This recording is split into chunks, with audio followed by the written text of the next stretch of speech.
উপস্থিত হয়েছেন। আমরা আজকের এই পুণ্য লগ্নে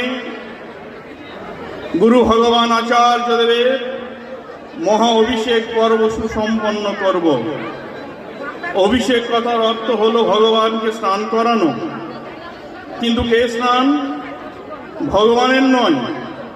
এই মহাস্নান আমাদের নিজেদের অন্তরে। ভগবান তো অসীম, কখনো সসীম, কখনো অরূপ, কখনো স্বরূপ। তাকেছি নিজেরা যখন স্নান করি কত সুন্দর গরম জলে স্নান করি, কত সাবান দিয়ে কত কিছু দিয়ে স্নান করি, কিন্তু আমরা সামান্য ওই নদীর থেকে জল এনে তাকে স্নান করানোর চেষ্টা করছি। কিন্তু সেই চেষ্টার মধ্যে আমাদের রয়েছে অনন্ত ভক্তি, অনন্ত শ্রদ্ধা। তাই ভগবান বলছেন, ভক্তিতে আমি